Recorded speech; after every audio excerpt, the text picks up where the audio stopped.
So we're going to get started, and my name's Teresa Bonin. I'm president of the St. Cloud Area Chamber of Commerce and the moderator for this candidate forum for the representatives and Senate seats in District 14. We have teamed up with Rotary in the past, and this is kind of an exciting day to finally get to hear from these candidates, even though it's over this this virtual network instead of being in person. So joining us today are incumbent Senator of District 14, Jerry Ralph, and candidate Eric Putnam, and we will go to them in just a minute. We'll also have District 14A incumbent Representative Tama Tice and candidate Tammy Calhoun also seeking that seat, and District 14B incumbent Representative Dan Wogamot and candidate Paul Brammer, who's a city councilor right now and is also seeking that 14B seat. So the purpose of this debate is to make candidates more accessible to our voters and to provide a forum for participation and feedback in the political process. The format for today will be, I will ask some questions regarding the candidates' opinions on state issues that are most important to our business community, and we will not have time for audience questions today. However, all of our candidates have websites, and I'm sure that they'll welcome discussions with you. So if the candidates would please put your email address into the chat, so if people have additional questions for you, they can reach you easily. Candidates will be allowed up to 2 minutes to address each of these questions, and we may also allow rebuttal depending on what the responses are and if a candidate brings another candidate into play in their responses. So that'll be at the moderator's choice on that. And Leanne Davis, our Rotarian timekeeper today, is helping with keeping the time, making sure we stay within that 2 minutes. So you'll hear a tone when your time is expired, and I would ask you to complete your thought and stop speaking after you hear that tone. Leanne, do you have a sample tone that we can play for him? Yep, give me 1 second. Okay. Plus, Leanne has the mute button, everybody. It's coming. It should be coming. There That it one. is. Okay, I don't see Dan Wogamot in yet, but I'll watch for There him. it is. He's here, Therese. Is he here? Okay, perfect. I just couldn't find him in the list. All right, so we're going to start with and get right into questions. No opening comments today. There will be some closing comments at the end. So the question is, and I'll ask Jerry Ralph to speak first. I've mixed people up so that you're all in different orders throughout the different questions. I did keep the two candidates that are competing with one another together so you can hear them in tandem. So the question is, if you're elected to office, what will be your top 2 issues during the 2020 legislative session and why? And we'll start with Jerry Ralph. Jerry? Well, thank you, Teresa, and thanks everybody for attending. I guess it's pretty clear we're going to have to deal with COVID and the impacts that that's going to have on us. I think one thing we need to do is we need to get a bonding bill. So I've been working on, excuse me, please. I'm on the Capital Investment Committee, and we've been working. I know that Senator Senjum has been working with the House trying to put something together.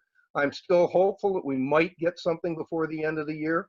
The other thing I think is from a business standpoint is taxes.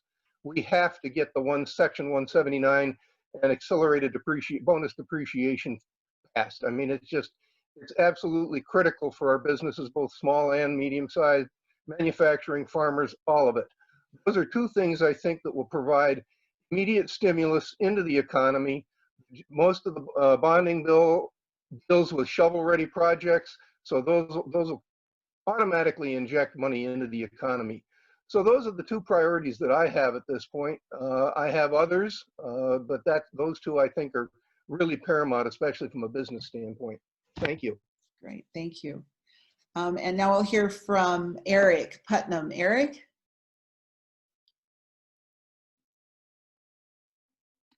8 million Zooms, and I still forgot to unmute myself. Thanks, Teresa, for moderating this. Thanks, Jerry, for being here. And thanks to all my fellow Rotarians for showing up for a conversation like this. It's incredibly important that we have these kinds of conversations. Now, I agree with Jerry for the most part in that COVID has to be our primary focus, both in terms of our response to it and in terms of eliminating the disease. If we don't take care of the disease, then all the remedies that we do in terms of the economy or infrastructure, these other kinds of issues, aren't going to work the way they need to. So their first priority needs to be a focus on public health, both in terms of limiting the spread of the disease and in terms of making sure that people can be healthy in the first place. When I talk to people in the community, the thing that I hear more often than not is concern about healthcare, in addition to the issue of COVID. So they don't conflate those two things. People out there are concerned about COVID, but they're also concerned about their healthcare because they know that price keeps going up every year. They know that they have to pay so much on their pharmaceuticals every single month. I know someone in the community who was a teacher for 40 years, and she retired. She's in her early 70s, and she is now working as a substitute teacher just to pay the co-pays for her eye medication. That's a real compelling immediate need. So we need to think more about care, I think, in a profound way. And a bonding bill is important too, but a bonding bill is a function of a larger concern about infrastructure more generally. We need to think more seriously about things like transportation, and even our schools are in essence a kind of issue of infrastructure. I'm an educator, and so schools are going to be incredibly important to me. And when I think of the things that businesses need, that you know as well as I do, it's a skilled workforce. So I would invest much more energy and attention into education, partially because that's my expertise, but it's also something that I think our community is screaming out for. So those would be the two main areas that I would focus on. I would focus on our health as a community, and I would focus on our education as part of providing the workforce that enables people to change their lives and thrive. Thank you. And we'll hear from Tama Tice, your two most important issues for the 2020 legislative session. Thank you. And it's so good to be back to Rotary again. Greg battles back and forth about whether or not to join, but then he's still pretty darn busy. It's always tough to say what the top two are because they're also intertwined. COVID is important, yes, but I'm looking at what some of the effects of having COVID has done. Especially this week has been, and the last week has been very, very full of concerns for our seniors, what we're doing with them, senior care, actually our vulnerable adults as well. We're seeing different things happen with the Department of Health. People aren't understanding why some care could be terminated.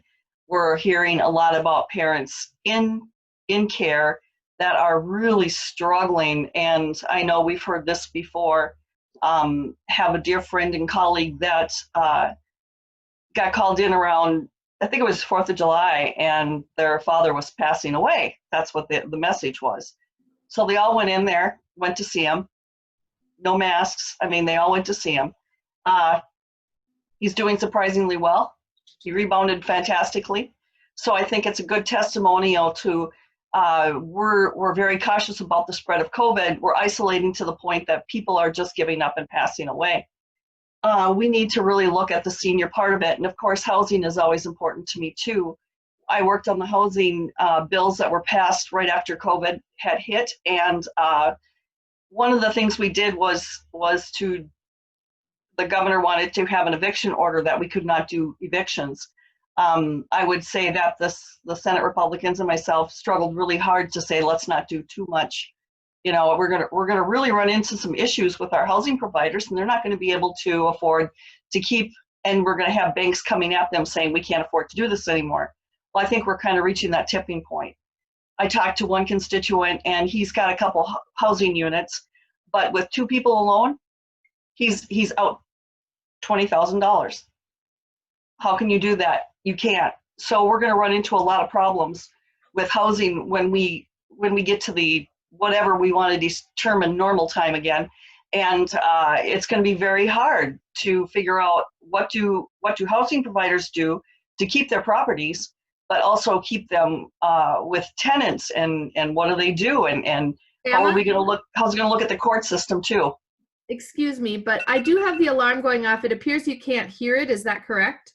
I Correct. think you just heard it. Was that? I did after you talked to me. Oh, okay. So maybe I just need to, maybe my thing isn't picking it up until I I talk. can hear it right now. So wherever Okay. you've got it right now, Leanne, is good. I can. I think what happened is when I'm not talking, it's not loud enough to pick up. So I'll just say something so you can hear it, and then they can finish their statement. Sorry about that. Thank you. Okay, Thank thanks. you. Okay. All right. So our two top issues during the 2020 legislative session. Tammy Calhoun, you're next. Yes, thank you. Thanks for inviting me here, and it's good to see many familiar faces. My top issues, of course, with the COVID and the healthcare, I think the continued management, and we're getting a grip on that. We're learning more and more, and I think that some of the management in the state has been brilliant. Strategies based on the cases per 10,000 people. And so as we learn more, and we just know that we have to fluctuate in business and education and everywhere based on those cases, and we just take all the precautions that we already know we need to do. So that management is good. And then of course, education to me is very important. Education is one of those pieces that you invest in education, your return on that investment is so great. And so to me, that's huge.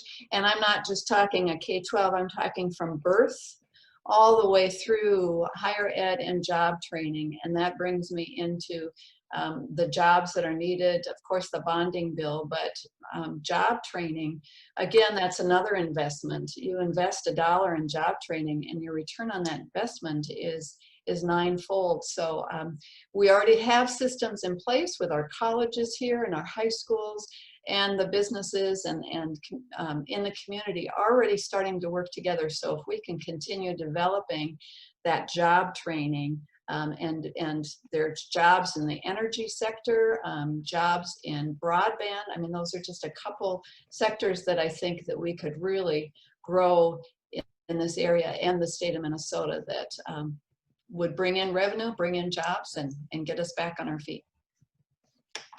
Thank you. Next we have Representative Dan Wogamot. Dan? All right, well, thank you, Teresa, and thank you, Chamber members and Rotarians for hosting this debate. It's always a good time to chat and dive into the issues. I'm excited to be here. My top two priorities heading into the 2021 legislative session will be responding to the coronavirus pandemic and making sure that we're all safe in our community, focusing on public safety. First, with the coronavirus pandemic, as we know, the COVID-19 emergency has not passed. We've tragically lost more than 2,000 Minnesotans and more than 2,010 Americans.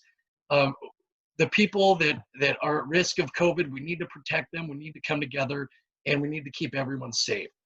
But there's more than just a public health aspect to it. We've got to support our businesses, particularly our small businesses, who have been hit hard by the measures that are in place to keep Minnesotans safe. I was proud to support providing loans and grants for our businesses to help get through these tough times. And I want to continue to make that a budgetary emphasis, giving our businesses the support they need to get through this pandemic and be able to thrive when we're on the other end of it. We need to continue to support our frontline workers who don't have the luxury of working at home as many of us do. When the COVID pandemic broke out, I was proud to be the chief author of the law ensuring that our public safety workers, our healthcare workers, our child care providers can have access to workers' compensation benefits if they contract the virus.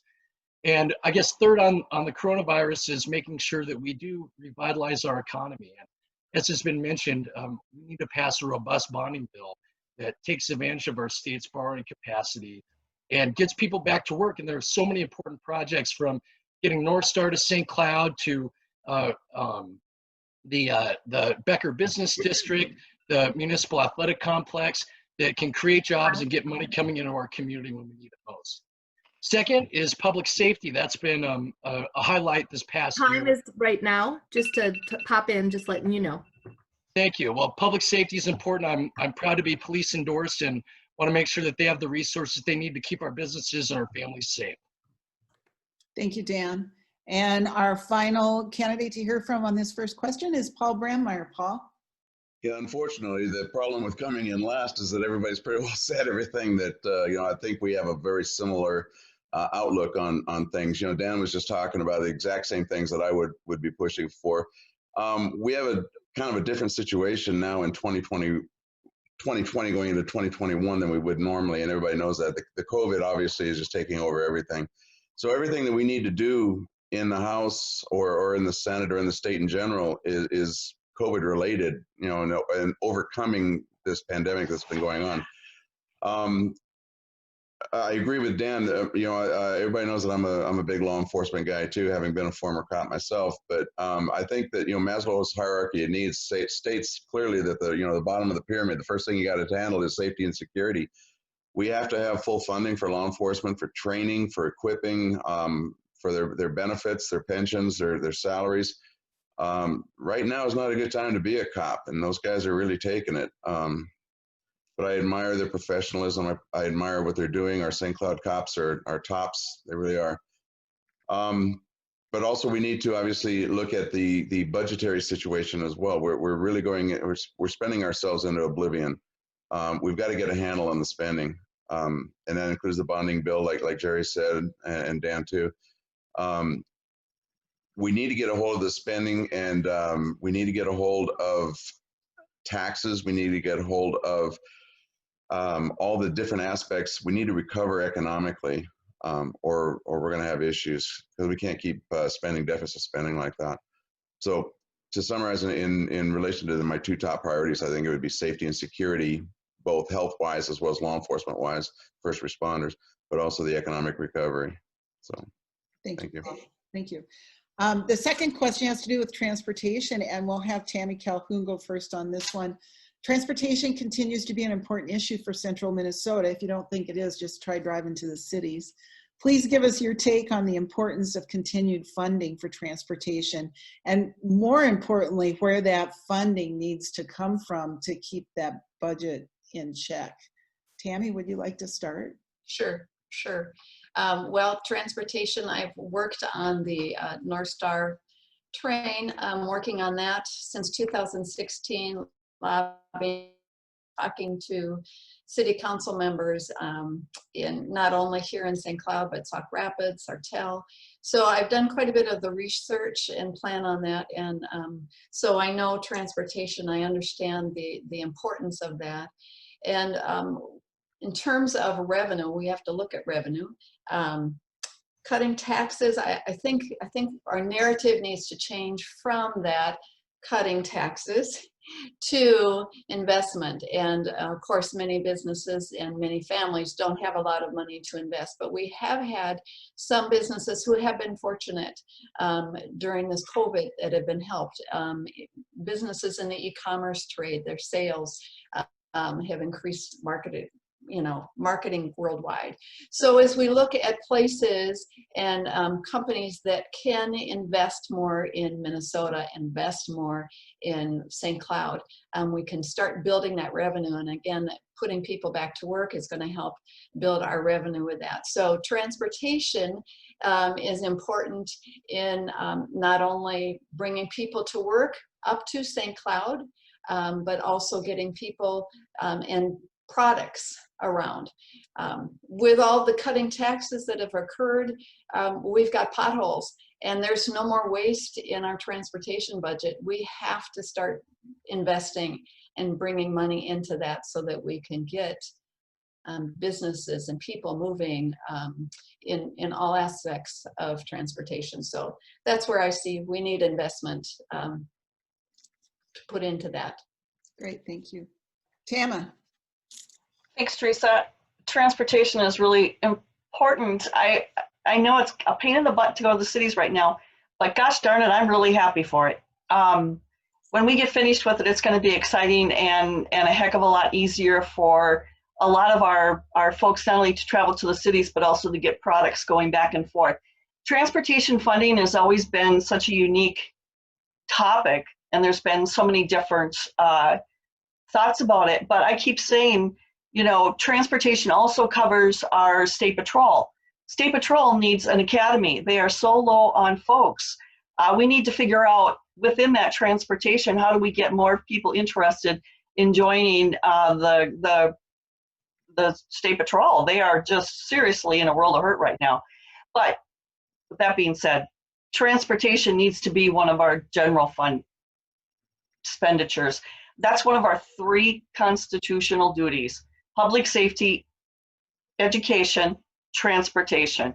And we constantly put transportation on a different level. We got to raise more funds for it. We can't do it out of general ed funding. We've gotten to the point now where we need to do it. It needs to be there with everything else. It needs to be that important. So I'm hoping that, that'll catch on a little bit more, and that will continue to go in that way, because a lot of the other taxes we're talking about are regressive. I mean, if we're going to be doing more, if the governor is hell-bent on doing a lot more mandates and such on what's going to be done, we need to figure out how are we going to get money, because the gas tax is not going to do it. So we need to start looking at general fund monies. We need to start paying a lot of attention to the security of our roads and what we're going to do with the State Patrol. And a lot of people don't realize that they're under transportation. That's, and I hope that when you're going down 94 and it's a pain in the butt, you're just saying, yay, in a couple of years, this will be the greatest thing ever. I hope you've all noticed too that our truck traffic has grown exponentially, and we need to make sure that those guys or women, guys and women that are driving those trucks, have a safe and good roads to get where they need to take their loads. Thanks. Paul Brandmeier, what are your views on transportation funding and where that should come from? Well, you may know that I'm a truck driver, so transportation is kind of near and dear to my heart, especially going down to St. Paul and Minneapolis. I mean, if that's for me, I'm not here. I'm busy. All right. Anyway, yeah. Some days I make two trips down to Minneapolis, so I get double the pleasure, double the fun. But I go all over 4 states essentially, and driving the big rigs, and we're going in and out of construction zones and narrow lanes and detours, and all of a sudden you say, well, wait a minute, I was on that road yesterday and it was open, and now it's not. Turning around a semi or doing a U-turn is a little irritating, but yeah, so transportation is a big one, but we pay an awful lot of taxes, road taxes, as truck drivers, trucking companies. And like Tama just pointed out, there's a huge increase in the amount of traffic. St. Cloud is turning into a regional center. We've got a lot of cold storage facilities, so that means that trucks are coming in, and then eventually trucks are going out with the merchandise that was brought in. Also, we've got Speedy Delivery, we've got Anderson Trucking, then we got the trucking company I work for. There's Scherer Trucking, Brenny Trucking. There's all kinds of trucking companies here. So there's a lot of, and FedEx has terminals, UPS has terminals, so forth. So there's a lot of need for good roads, a lot of need to get the construction over as soon as possible, because it really is a pain for truckers to be going over that. It tears up our equipment. But one thing that for everyone to consider or to keep in mind is the amount of taxes, fuel taxes and road taxes that truckers are paying. We pay a phenomenal amount. So next time you get on the road and you say, that doggone truck's on my way, just think those roads are there for interstate commerce. Those roads are there for commerce. They're not there to get you to work necessarily. And, so it's not me being in your way. All right. So that's all really, thanks. But yeah, we need to, like Thomas said, we need to get money into it and get the construction done. Keep our roads up. Thanks.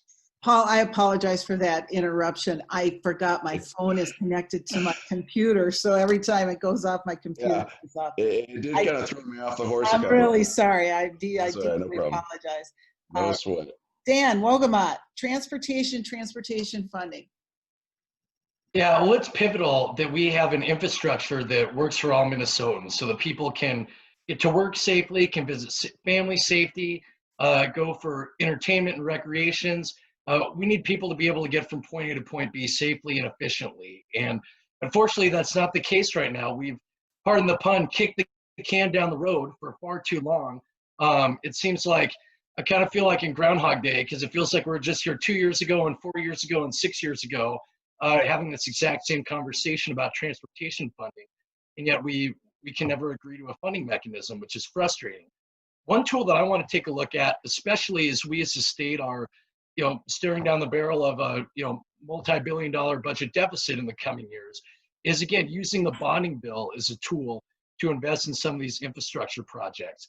For those of you who aren't super familiar with how bonding bill works, it's kind of like taking out a home mortgage, right? There's kind of an initial down payment, but we're spreading the cost out of these investments over the course of many, many, many years, which I think, when we're facing a brutal budget deficit like this, where businesses and families are enduring unprecedented costs and hardships, I want to take a look at what can we do with a bonding bill to make sure that we're making those investments in our roads while doing the least amount of cost to our budget deficit, to our businesses, and to our families.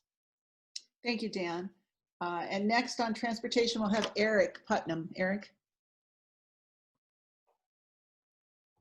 Again, really? This is a fantastic question, a very important one, obviously. And as Rotarians, I think we're all so committed to community that one of the things that transportation actually is important to us as a means of bringing people together. It's also clearly vitally important for the strength of our economy. But something we don't, I think, acknowledge as much as we ought to is that transportation and good roads bring people together. They allow people to be next to each other. Public transit, all these things. They allow people to spend more time together, and they provide mobility for populations that might not regularly have that mobility. And so when we think about transportation as a policy more generally, there's a lot of things that I wouldn't do. For example, like one, I think the idea that's been floated a fair amount by some of our current legislators, not in this district as far as I know, of a punitive tax on people who have high efficiency vehicles. I think that that's a completely inappropriate strategy. My mom taught me to be frugal, and I don't want to be punished for being frugal. So I would not support that kind of a tax. Some of the other things that people have talked about is shifting some of the taxes from auto sales into transportation specific funding. That's just also exactly as Dan's suggesting, a way of kicking the can down the road instead of making the hard decisions that need to be made to let us have the kinds of pathways that we need to connect with each other. And we all know that things aren't okay now. You drive down by the cop house. That's a lunar landscape. That's not a real road. Those roads down there have not been maintained. Since 2016, there are 500 fewer people filling potholes in the state of Minnesota than there are today.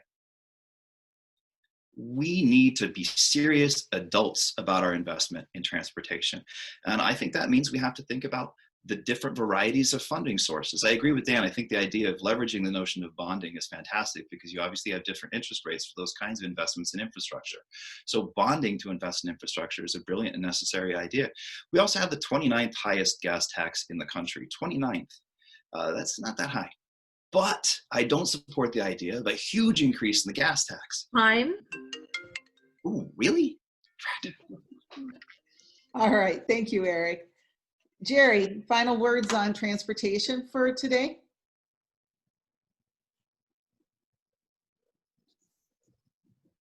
My mouse died. There you go, okay. Thank you very much. All of what's been said is very good, but I think what we need to do is recognize we have to have a stable funding source going forward. The gas tax is a wasting asset. Cars are becoming more efficient. It impacts the low income and the people who do not have, they're at the lower end of the spectrum the most. A 10-cent gas tax on somebody who has to drive to get to work impacts them much harder than someone who doesn't. So I'm very concerned about just looking at the gas tax. I agree that what we need to do is take and dedicate all of the vehicle related fees and taxes, and I mean all, not everything's on the table, and create a dedicated fund that is stable going forward. So we know what we have to be able to pay for highway bonds. So we know what we have to be able to pay for these infrastructure projects. So I think this is important. Bonding bill, absolutely. And as I said right at the very beginning, I feel this is a top priority. I think something that other people have kind of ignored, and I know was referred to about the pothole posse is not as big as it was. One of the things that I have been trying to do for 4 years is to adjust or work with the LGA, local government aid, and try to get more money into communities to be able to use that for infrastructure, road improvements, because that's what they usually use it for. There are communities, because the way the formula is put together, the amount of commercial property they have in their city, they get no local government aid. That's wrong. So those are areas that I'm very, very committed to trying to work with in terms of getting stable funding source, use the bonding bill accurately and effectively, and go forward. Thank you. Thank you. We're going to have time just probably for one more question and then a little bit of closing comments. It went very quickly today. So this question is in regard to recent events. So please, starting with Dan Wogamot, please give us your thoughts on your responsibility if you are elected to address the social justice, equality, and diversity issues raised by recent events, and what specifically you will do to improve our current situation if you're elected. Dan?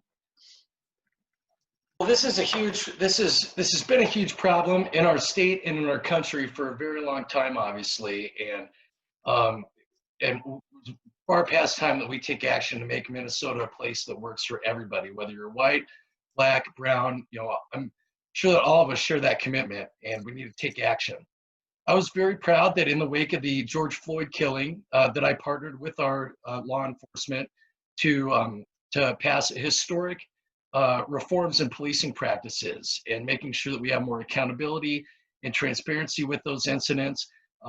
That's was bipartisan legislation that we got done, and I think we as Minnesotans can all be proud of that. But we also need to partner with our law enforcement. And again, like I said earlier, we need to make sure that they have the tools and the resources that they need to make sure that everyone, no matter who you are, no matter where you live, no matter what you look like, everyone deserves to be safe in our community. And I know I've worked with Tama and Jerry and some others on this about figuring out, what can we do to be partnering our law enforcement with different community groups, with mental health service providers, with healthcare providers, making sure that we really continue to build up that community-based approach that makes our St. Cloud Police Department so effective, and something that I think the whole state of Minnesota should be looking at. There are other things we can do within our education system. I was proud to support legislation and will continue to support legislation giving incentives and more opportunities for teachers of color to overcome some of those barriers to higher education and make sure that the front of our classrooms looks more like the rest, like the kids in the classroom, and that we have more opportunities and diversity with our educators. And we need to make sure that early learners have opportunities. So we need to close the opportunity gap and the achievement gap within our schools. This is certainly a problem that's been vexing us, but we need to come together. We need to be smart about how we do this. So we need to make sure that St. Cloud and Minnesota work for all of us. Thank you, Dan. Paul Brandmeier, what's your views on social justice, equality, and diversity issues of recent events? Yeah, I agree with Dan for the most part. We obviously cannot have a society where we're at odds with each other simply because of skin color or cultural backgrounds and so forth. And contrary to how I've been painted in the press, which anyway, I'm one of these guys that I don't like the word diversity per se, because what that infers, and like Dan was just saying, well, we need to have it, look more like our regular whatever. I believe that the person that's right for the job should be given the job. I think that people should be able to get along because of they're good people, rather than simply because they're male or female. We want more of this or that, or they're black or they're Hispanic or whatever. We want more of this or that. I don't buy into that. I just don't. I do not believe that there is systemic, that is in the system, racism. We have a chief of police in St. Cloud, top of the cops. He's a black man. We had a president of the United States that was black. We have judges that are black. We've had judges and Supreme Court justices that are black, Hispanic, and whatever. So that it's not in the system, it's in your heart. And if you have hatred in your heart for anybody simply because of their skin color, or because of their race or their ethnicity. That is wrong. That is anti-Christian, and I'm a Christian man. I believe that everybody should be treated equally, but if you see a racist around every street corner, you're going to find a racist around every street corner. If, on the other hand, so somebody said, I think it was Samuel L. Jackson said, I shouldn't say that, but somebody, anyway, he said, the best way to stop racism is to stop talking about racism. And by what he was saying is that we need to treat people like people rather than as, they're pegs in a certain board. People are people. Just don't be a jerk. Thank you. Thank you. Tama, Tice, what are your views on this, and specifically what would you do to improve our current situation? Well, there's several things. I think we can look at some reforms that are good for everyone and not just the cities. When we first had the police reform bills come, they were very egregious for our area, and I heard from our folks that they were over the top. So I was really glad that we could come to a compromise and that we were looking at reforms that were very doable, but did not harm a lot of the processes and such that we had placed here in central Minnesota. So I've offered this many times. I've offered for folks to come here to St. Cloud to see what we're doing, because we're doing a lot of what the city area is talking about doing.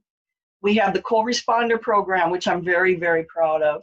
We have, I'm not going to name them all because I have such short time, but I'm also very proud that we have Wade Park Chief Dave Bentrud, who is the president of the Chiefs Association. And he's been talking about reforms. And I think we need to take a look at those and really make sure that they happen. They've been bringing them forward to the legislature for several years, and we haven't acted on it. So that's something I really want us to take another look at and do. But education is huge. We need to look at our education system. We need to make some changes. This whole interim, I've been working with folks, and there are all kinds of different folks, about education and how do we do a better job at what we're doing. And I know it's not very popular, but what I hear from folks is we need to have school choice. And we need to make sure that we are having kids, their personalities, the way they learn, a part of where they go to school, and make sure that they can do that.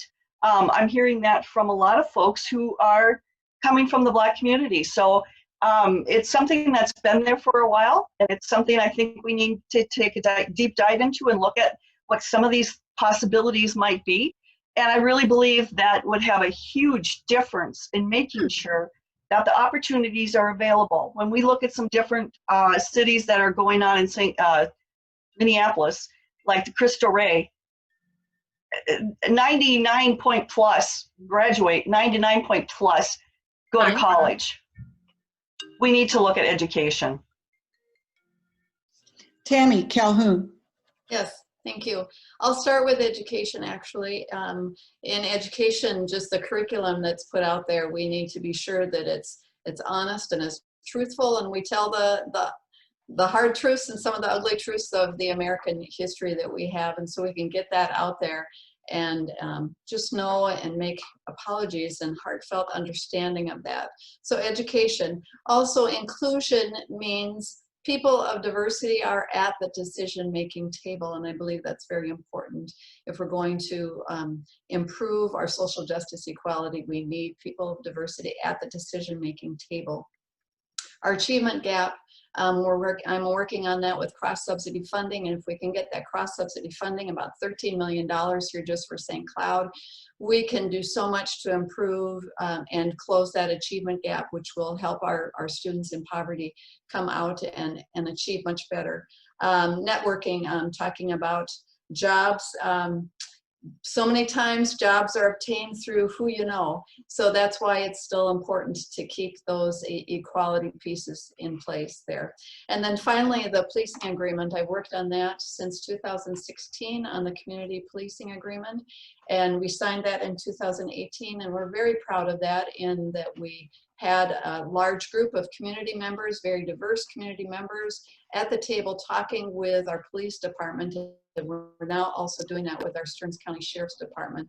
But talking about what are the issues, what are the concerns, having that voice, and then coming up with partnerships like the police partnering with the Center Care Mental Health care team, and also partnering with our court systems when they go on calls of people who are experiencing homelessness, partnering with the court system, you know, how do they help close that revolving door that was happening there, and also all the partnering that they're doing in the community with basketball, the youth, also looking into soccer. So our police, I'm very proud of the work that we've done and how far our police have come and what we've done with that. So yes. Thank you, Tammy. Jerry, Ralph. Okay. Am I on here? Yep, you're on. Okay. Where to start? I guess, first of all, I echo what everyone has said about our St. Cloud Police Department. In fact, we go back further than 2018. The original community policing agreement was formed in 2005 under Chief Ballantyne, and it was groundbreaking. And we are now bearing the fruits of those efforts. So I guess everybody's talked about it enough. I do want to highlight a couple of things. The co-responder model is very important, but I think we can go beyond that. As a member of the Judiciary Committee, I actually contributed language to the police reform bill that we ultimately passed on bipartisan basis. One of the things that was put in there was a civilian review board, but not one that had control, that would provide advice to the post board in terms of training and implementation. Wonderful idea. Supports the departments that are doing a good job and helps the ones that aren't. I think the other thing is to look at some of the other things that we can do. The Vitals program, which is something that the St. Cloud Police use. It's an app on your phone that tells you when you're near someone who has a mental health issue. This is something that is critical for helping to de-escalate a situation. I want to go then again about the education area. I just finished up a meeting this morning with the United Way and Partners for Student Success, and I want to just hold out a huge shout out to them and kudos for what they're doing. They're doing things to close the achievement gap. The Innocent Classroom, all of the projects for supporting families. I think that this is an absolutely critical area to reduce the achievement gap in schools. As far as young learners, we were talking about early education. One of the things that I have done over the past 4 years is hosted a bipartisan forum brought with Elders for Infants, getting 200 to 250 people together in a room and looking at prenatal to 3 policy and how we get early learners and scholarships to these young families so they can continue to get these kids to learn. Thank you. Thank you, Jerry. And our final word today is going to be from Eric Putnam. Eric. Thank you, Teresa, for asking this question. And those of you who know me know that this is incredibly important to me. We often talk about this exclusively as an issue of policing or criminal justice, and sure, that's important, but that focus is problematic in a number of ways. But for that question initially, there were 19 bills for police reform sent to the Minnesota Senate in the last 4 years, and it took a man dying until they actually passed the 20th. None of those other 19 bills actually even got considered. Now, when it comes to policing and when it comes to issues of social justice and racial justice, there are a few people in this entire state as qualified as I am to talk about this issue. My grandfather was a cop when he got back from the Pacific. My uncle became a cop when he got back from Vietnam, and I have 3 cousins who are cops right now. But I've also spent the last 30 years of my life researching and teaching about our cultural complexity and its relationship to democracy. Who we are is incredibly important for who we will become. And acknowledging all of the complexity of our culture, whether it has to do with race or any of these variables, is incredibly important. You know, I've taught about the relationship between diversity and democracy, which to me, they're synonyms. Diversity and democracy are synonyms because if we're all the same, there's nothing changing there. I've taught about that for 20 years. I've done the workshops in the school districts. I've written curriculum for 742 around these issues. I have done workshops at public school districts around the whole country, and the issue isn't just reducing the achievement gap in the classroom, it's helping teachers understand that difference matters in the classroom. Grown-ups got to learn about this stuff too. But it can't just be an issue of social justice in terms of policing and in terms of education. It has to be our whole community, our whole culture. We have not a single one of these candidates yet has mentioned the discrepancies in healthcare when it comes to issues of race. Black people are twice as likely to have their children die in childbirth. It's not just an issue of black and white, nor is it just an issue of policing, nor is it just an issue in education. It's all of those things together. And that's why we need actual public leadership that's willing to speak to these concerns, that's actually willing to go on a limb and say that our complexity is key to our future. You know, in Rotary just last week in the Night of Air edition, Gary talked a lot about how if we don't get better at thinking about diversity in our community and in our club, we are not going to be able to hire people. It's a workforce issue too, the achievement opportunity gap is. So we need to actually take the issue seriously, both in terms of policy and in terms of public leadership, and neither of those things are being done right now. Thank you, Eric. We are going to close it out. So if you want to talk further with these candidates, I would encourage you to take their email from the chat room, or you can also find out more about them from their websites. And I want to thank you all for participating. Encourage everybody to get out and vote. Again, we've got a St. Cloud City Council forum coming up on Thursday morning from 8 until 9. If anyone wants to be a part of that, just email or call the chamber. And with that, I'm going to turn it back to you, John. Thank you, Teresa. Well done. Thank you to all our candidates.